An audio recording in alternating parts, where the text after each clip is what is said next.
I don't think I could say that I've ever wanted to be a goat before hearing about Goat Simulator. I'm not a huge fan of farm animals, and goats are just kinda weird.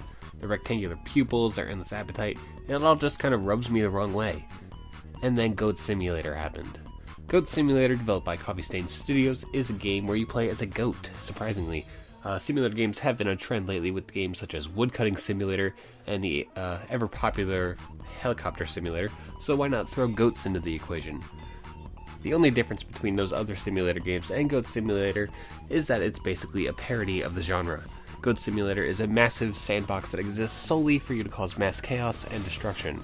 There aren't any overarching goals, endings, or reasoning behind anything in Goat Simulator's world. It's simply pointless fun. Without a doubt, the best part of Goat Simulator is its humor. It has quite a few similarities to something like Octodad due to their physics-based nature and zany concept where you play as an animal. I guarantee you, this is one of the few times where you'll be able to watch a goat rocket into the sky and explode into a spectacular fireworks display, or wander into an anti-gravity lab and do 10 front flips for an achievement. Needless to say, Goat Simulator is quite good at making me chuckle, and there really are some creative situations you'll find yourself in. Along with being a sandbox, your goat can also lick things. Admittedly, this is a little weird, but it's worth it because it acts as a lasso and lets you drag any object anywhere. See that giant boulder? Lick it and run down Main Street. People protesting phallic-shaped foods? Lick it and discuss them even more. Couple this with various abilities you could get, such as jetpacks. It feels as though the possibilities are limitless. As of right now, there is a single map littered with dozens of interesting interactions and hidden secrets. It's not very large by any means, but it's definitely a start and can easily take a few hours to fully explore. And when I say there are secrets, I mean there are a lot of them. Even after I thought I found everything, I was still discovering new items for my goat to use, tucked away on top of buildings or in the corners of the map. You might notice that I'm being kind of vague about things, but that's because I just don't want to spoil anything. Goat Simulator is really more fun when you don't know what to expect.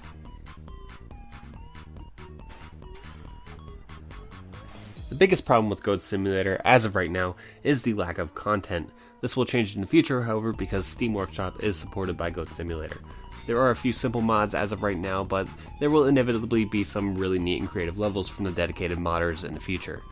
This reliance on the workshop really shows how limited the game is as of right now, and the lack of concrete goals means the player has to explore on their own terms, which is something some people don't enjoy.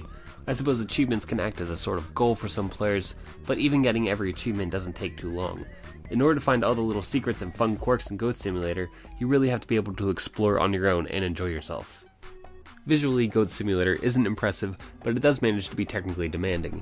The visual options are sparse and essentially boils down to an effects slider between high and low. Now I know graphics aren't exactly a priority in a game like this, but Goat Simulator isn't very optimized either. In hectic situations with lots of objects, my performance would drastically drop from a solid 60 frames per second to probably around 20.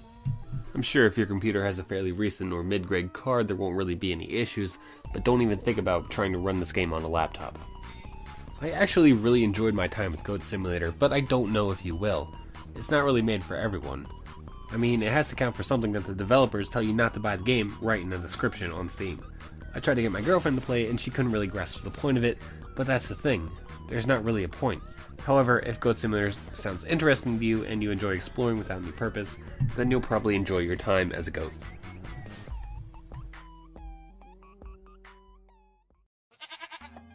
As always, thank you for watching our review on Goat Simulator. You can find a link to Goat Simulator on Steam in the description, as well as a link to the full written review on JumpToGamer's website. If you enjoyed this video, please feel free to like, share, comment, or subscribe to us. Our next video review will be Mercenary Kings on the PlayStation 4, so make sure you keep an eye out for that.